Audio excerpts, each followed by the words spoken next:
വയനാട് പുനരധിവാസത്തിനായി സർക്കാർ ജീവനക്കാർ 5 ദിവസത്തെ ശമ്പളം നൽകുന്നതിനുള്ള സമ്മതപത്രം ഉടൻ ഏർപ്പെടുത്തും. ഈ മാസം തന്നെ സമ്മതപത്രം എഴുതി വാങ്ങി അടുത്ത മാസം വിതരണം ചെയ്ത ശമ്പളത്തിൽ നിന്ന് ഈ തുക കുറയ്ക്കാനാണ് ധനവകുപ്പിന്റെ ആലോചന. ഇതിനായി ഉത്തരവ് വൈകാതെ പുറത്തിറക്കും. 5 ദിവസത്തെ ശമ്പളമാണ് ഇങ്ങനെ സർക്കാർ സ്വീകരിക്കുക. ഒരുമിച്ച് 5 ദിവസത്തെ ശമ്പളം നൽകാൻ കഴിയുന്നവരിൽ നിന്ന് അങ്ങനെയും തവണകളായി നൽകാൻ കഴിയുന്നവരിൽ നിന്ന് അതുപോലെയും സംഭാവന സ്വീകരിക്കുമെന്നാണ് മുഖ്യമന്ത്രി പ്രഖ്യാപിച്ചത്. തവണകളായി പിടിക്കുന്നവരിൽ നിന്ന് ആദ്യത്തെ മാസം 1 ദിവസത്തെയും പിന്നീടുള്ള 2 മാസങ്ങളിൽ ഈ 2 ദിവസത്തെയും ശമ്പളം ദുരിതാശ്വാസ നിധിയിലേക്ക് സ്വീകരിക്കാനാണ് തീരുമാനം.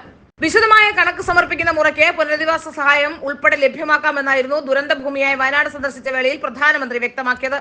എന്നാൽ വയനാട് ദുരന്തം സംബന്ധിച്ച് കൃത്യമായ കണക്കുകൂട്ടൽ നടത്തി കേന്ദ്ര സഹായം തേടുന്നതിന് മുമ്പ് ഈ ഇനത്തിൽ പരമാവധി സമാഹരിക്കാൻ തന്നെയാണ് സർക്കാർ ലക്ഷ്യമിടുന്നത്. അതിന്റെ ഭാഗമായി ജീവനക്കാരുടെ 5 ദിവസത്തെ ശമ്പളം അടുത്ത മാസത്തെ ശമ്പളത്തിൽ നിന്നും ഒറ്റത്തവണയായി പിടിക്കാനുള്ള ഉത്തരവ് ഉടനിറങ്ങും. തവണകളായി സംഭാവന ചെയ്യാൻ ജീവനക്കാരെ അനുവദിക്കണമെന്ന സംഘടനകളുടെ ആവശ്യം സർക്കാർ അംഗീകരിച്ചേക്കില്ല എന്നാണ് സൂചന. ഈ ഇനത്തിൽ പരമാവധി തുക സമാഹരിക്കുകയും പുനരധിവാസത്തിന് ഉൾപ്പെടെ കേന്ദ്രത്തിൽ നിന്ന് തുക വാങ്ങിയെടുക്കുകയും ചെയ്താൽ സർക്കാരിന്റെ മറ്റ് സാമ്പത്തിക ആവശ്യങ്ങളും നിറവേറ്റാം എന്നാണ് കണക്കുകൂട്ടുന്നത്. സമ്മതപത്രം DDOമാർക്കാണ് നൽകേണ്ടത്. ജീവനക്കാരുടെ സംഘടനകളും സമ്മതപത്രം വിതരണം ചെയ്യാൻ രംഗത്തിറങ്ങും. വയനാട് ദുരന്തം കണക്കിലെടുത്ത് ചെലവുകൾ വെട്ടിക്കുറയ്ക്കണമെന്ന നിർദ്ദേശം സർക്കാരിന്റെ മുമ്പിലുണ്ട്.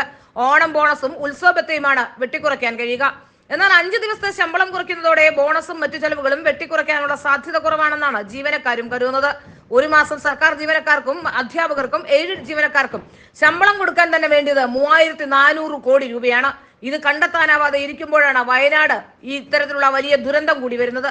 ഏതായാലും ഉർവശി ശാപം ഉപകാരമായി എന്ന് പറയുന്നത് പോലെ 5 ദിവസത്തെ ശമ്പളം വെട്ടിക്കുറയ്ക്കുന്നതോടെ വലിയൊരു തുക സമാഹരിക്കാനും കഴിയും.